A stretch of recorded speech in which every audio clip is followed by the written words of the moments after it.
Spring शब्द सुनते ही आंखों के सामने पहाड़ों से निकलते पानी का चित्र आ जाता है, जो कहीं गाय तो कहीं शेर के मुंह की आकृति और कहीं प्लास्टिक या फिर लोहे के पाइप और कभी पत्ती के सहारे जमीन पर निरंतर गिरता रहता है। मानो ये बता रहा हो कि पहाड़ जैसी कठिनाइयों से परेशान ना होना, बस मेरे जैसे बहते रहना। इन्हीं स्प्रिंग्स का पानी मिलकर छोटे गाढ़ गधेरे बनाते हैं और फिर बड़ी नदियाँ। इनका पानी इतना साफ और शीतल है कि मानो कवि गोपाल सिंह नेपाली ने अपनी कविता यह लघु सरिता का बहता जल कितना शीतल कितना निर्मल की रचना इन्हीं को देखकर की हो। पर्वतीय अंचल के लोग अपनी सभी आवश्यकताओं के लिए इन्हीं स्प्रिंग्स पर पूर्ण रूप से निर्भर हैं। घाटी में बहने वाली नदी के जल को चोटियों पर बसे गांवों तक पहुंचाना आर्थिक रूप से संभव नहीं है, इसलिए गांवों के पास निकलने वाले स्प्रिंग्स ही गांवों की जलापूर्ति के मुख्य स्रोत हैं। या यूं कहें कि पर्वतीय क्षेत्रों में गांव इन स्प्रिंग्स के पास ही बसाए गए हैं। पुराने समय में सामाजिक व्यवस्था कुछ इस प्रकार थी जिसमें स्थानीय लोग इनके संरक्षण के लिए इन्हें भगवान का घर मानते थे और इनके पास एक मंदिर या किसी देवता की प्रतिमा लगा दी जाती थी ताकि कोई भी इन स्थानों पर किसी भी प्रकार का अतिक्रमण या गंदगी करने से डरे। घरों में पाइप सप्लाई आने के बाद स्थानीय लोगों की इन जल स्रोतों के प्रति उदासीनता से इनके संरक्षण की लोक परंपरा खत्म होती चली गई और ये सूखते चले गए। हालांकि हम ये भूल गए कि पाइप और नदियों में आने वाला पानी का स्रोत भी तो ये स्प्रिंग्स हैं। धीरे धीरे पानी की किल्लत शुरू हुई तो लोगों को दोबारा इनकी याद आई। नीति आयोग की एक ताज़ा रिपोर्ट के अनुसार भारतीय हिमालय क्षेत्र की लगभग 5 करोड़ और संपूर्ण देश की 20 करोड़ जनसंख्या की जल सुरक्षा इन स्प्रिंग्स के बिना संभव नहीं। नीति आयोग की रिपोर्ट में चौंकाने वाले ये तथ्य भी सामने आते हैं कि स्प्रिंग्स की संख्या पर उपलब्ध तमाम आंकड़े इनकी संभावित संख्या से काफ़ी कम हैं। रिपोर्ट के अनुसार उत्तराखंड और हिमाचल प्रदेश राज्यों के क्रमशः केवल 3% और 12% गांवों में ही स्प्रिंग्स हैं, जबकि इसके विपरीत वास्तव में इन राज्यों के प्रत्येक गांव में कम से कम एक स्प्रिंग्स तो मिल ही जाता है। इसलिए नीति आयोग द्वारा भारतीय हिमालय क्षेत्र के सभी स्प्रिंग्स की वेब आधारित इन्वेंट्री पर जोर दिया ताकि स्प्रिंग्स पर एक आधारभूत डेटाबेस उपलब्ध कराकर इनके पुनर्जीवीकरण के लिए एक ठोस पहल की जा सके। इसको ध्यान में रखते हुए राष्ट्रीय जल विज्ञान संस्थान रुड़की, जो कि जल शक्ति मंत्रालय भारत सरकार के अधीन एक शोध एवं विकास समिति है, के वैज्ञानिकों द्वारा स्प्रिंग के विभिन्न पहलुओं को वैज्ञानिकीय दृष्टिकोण से राष्ट्रीय जल विज्ञान परियोजना के अंतर्गत समझने का निर्णय लिया गया है। राष्ट्रीय जल विज्ञान परियोजना जल शक्ति मंत्रालय के अधीन वर्ल्ड बैंक एडेड एक परियोजना है, जिसके अंतर्गत state, central, river basin organisation और यूनियन टेरेटरी मिलाकर के 48 एजेंसी शामिल हैं। इनमें से एक राष्ट्रीय जल विज्ञान संस्थान है। राष्ट्रीय जल विज्ञान परियोजना में एक महत्वपूर्ण अध्ययन, जिसको कि हम स्प्रिंग के बारे में उसके इश्यूज़, उसके नंबर इत्यादि पर शोध कार्य हमारे संस्थान में चल रहा है। इसी क्रम में एक इंफॉर्मेशन सिस्टम भी डेवलप किया जा रहा है। राष्ट्रीय जल विज्ञान संस्थान के वैज्ञानिकों ने स्प्रिंग से संबंधित उपलब्ध रिपोर्टों का अध्ययन करने पर पाया कि हिमाचल प्रदेश राज्य में परंपरागत जल स्रोतों की स्थिति अत्यंत चिंताजनक है।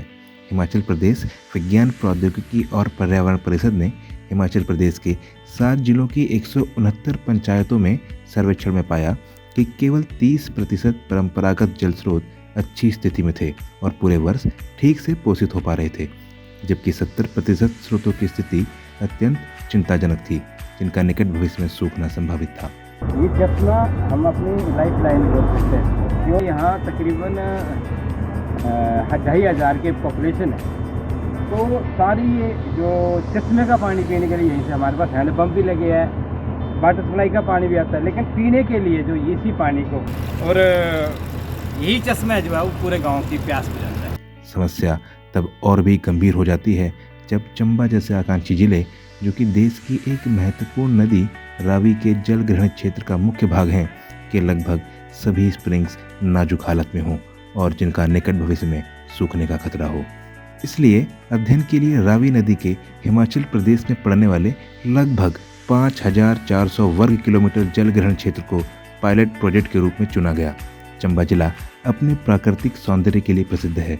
खजियार, डलहौजी, चंबा चुगान, मणि महेश लेक, सचपास और 84 टेम्पल ऐसे स्थान हैं जो पर्यटकों को बरबसी अपनी ओर खींच लेते हैं। इसकी सबसे बड़ी विशेषता है कि यह राज्य का एकमात्र जिला है जहां पर राज्य में पाए जाने वाले चारों कृषि जलवायु क्षेत्र यानी कि शिवालिक, मध्य पहाड़ी क्षेत्र, उच्च पहाड़ी क्षेत्र एवं ठंडा शुष्क क्षेत्र पाए जाते हैं। इसके साथ ही यह राज्य का सबसे जनजातीय जनसंख्या वाला जिला है। हमारा जो अध्ययन क्षेत्र था वो रावी नदी का जलग्रहण क्षेत्र हिमाचल प्रदेश का था और ये जो जलग्रहण क्षेत्र है ये काफ़ी विषम, जलवायु काफ़ी विषम है तथा जो भौगोलिक परिस्थिति है वो काफ़ी कठिन है। इसलिए ऐसे क्षेत्र में स्प्रिंग जैसे छोटे जल स्रोतों को ढूंढना एक निहायत ही कठिन कार्य था।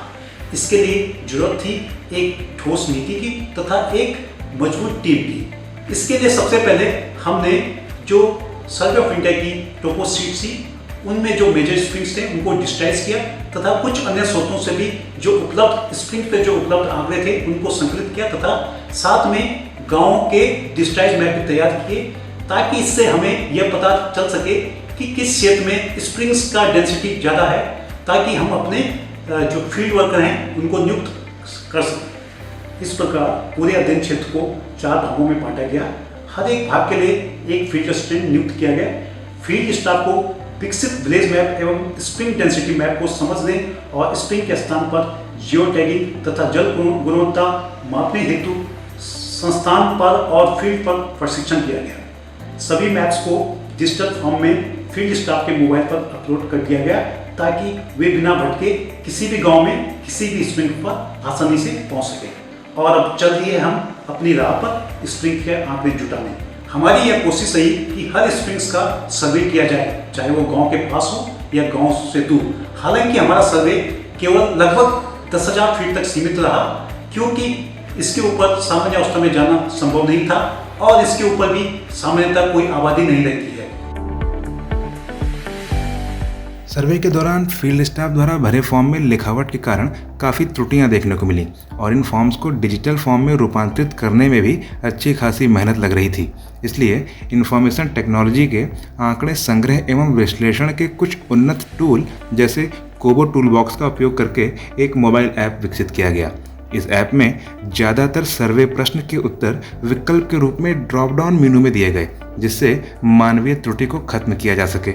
इसके साथ साथ यह मोबाइल ऐप मोबाइल फ़ोन के जीपीएस और कैमरे का उपयोग कर स्प्रिंग को जियो टैग करने में भी सक्षम था। इसके साथ साथ सर्वे फॉर्म को डिजिटाइज करने जैसे बोझिल कार्य से भी बचा जा सका। इस परियोजना के अंतर्गत हिमाचल प्रदेश में पड़ने वाले रावी जलग्रहण क्षेत्र के 981 स्प्रिंग्स के 30 से भी अधिक मापदंडों पर सूचना एकत्रित की गई। 981 स्प्रिंग्स में से 852 स्प्रिंग्स बारहमासी पाए गए जबकि 129 स्प्रिंग्स मौसमी पाए गए।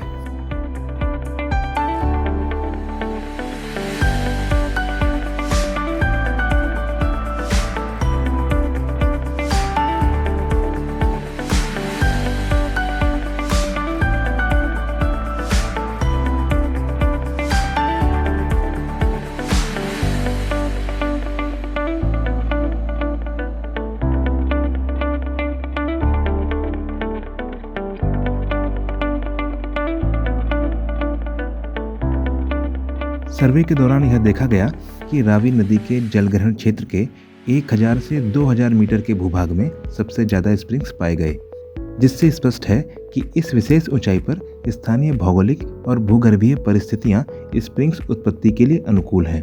लगभग सभी स्प्रिंग्स उनके जल प्रवाह के आधार पर मेंजर वर्गीकरण की 6ठी तथा 7वीं श्रेणी में आते हैं।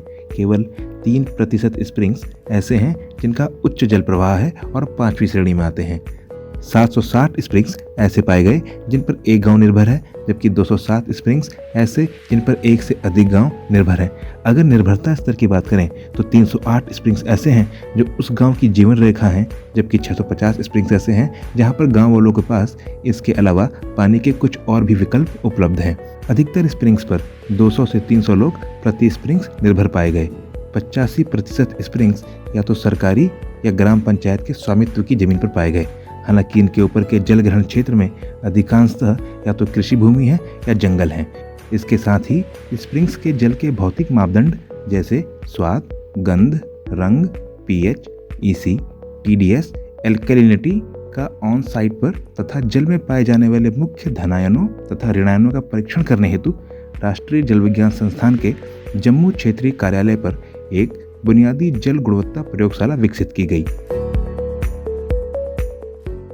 सर्वे के दौरान एकत्र किए गए आंकड़े स्प्रिंग के पुनर्जीवीकरण संबंधी योजना बनाने में अहम है और इससे न केवल जो स्प्रिंग है उनकी महत्ता के बारे में जानकारी मिलती है, बल्कि जो महत्वपूर्ण स्प्रिंग है और जो नाजुक हालात हैं उनका भी चिन्हीकरण हो जाता है। परंतु हम यहीं पर नहीं रुके, हमने जो ऐसे स्प्रिंग्स हैं जिनको तुरंत उपचार की आवश्यकता है, जो संवेदनशील है, हमने उनके बारे में भी आंकड़े जुटाए।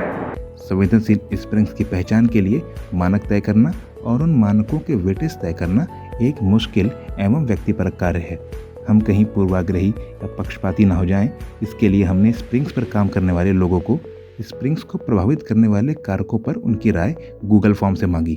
राय के आधार पर स्प्रिंग्स को संवेदनशील बनाने वाले कारक जैसे स्प्रिंग्स जल प्रवाह परिमाण, वर्ष भर स्प्रिंग जल की उपलब्धता, स्प्रिंग्स पर कुल आश्रित जनसंख्या, निर्भरता का स्तर, पानी के वैकल्पिक स्रोत की उपलब्धता, स्प्रिंग्स जल प्रवाह की परिवर्तनशीलता, स्प्रिंग्स के पानी की हाइड्रोजन क्षमता अर्थात पीएच और पूर्णतः खुले हुए ठोस पदार्थ अर्थात टीडीएस के वेटेज तय किए गए और प्रत्येक स्प्रिंग का कुल संवेदनशीलता सूचकांक की गणना की गई।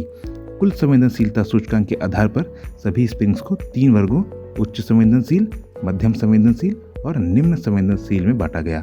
इसमें यह चौंकाने वाला तथ्य सामने आया कि पूरे रावी जलग्रहण क्षेत्र के किसी भी स्प्रिंग की संवेदनशीलता निम्न नहीं पाई गई। 981 कुल सर्वे स्प्रिंग्स में 231 स्प्रिंग्स अत्यधिक संवेदनशील पाए गए जिन्हें तत्काल उपचार की आवश्यकता है, जबकि 749 स्प्रिंग्स मध्यम संवेदनशील है जिन्हें समय समय पर निगरानी करने की जरूरत है ताकि इन्हें भविष्य में सूखने से बचाया जा सके। सर्वे के दौरान एक बात गौर की गई कि स्प्रिंग्स के रिनोवेशन के प्रयास तो काफ़ी हुए हैं, मसलन स्प्रिंग्स आउटलेट को पक्का करना और उसका सौंदर्यीकरण करना, लेकिन रिजुविनेशन कहीं दिखाई नहीं दिया। अब इस स्प्रिंग का ही हाल देख लीजिए। यह वर्ष 2021 में कुछ ऐसा दिखता था, जबकि 2022 में इसे पक्का करके कुछ इस प्रकार कर दिया गया।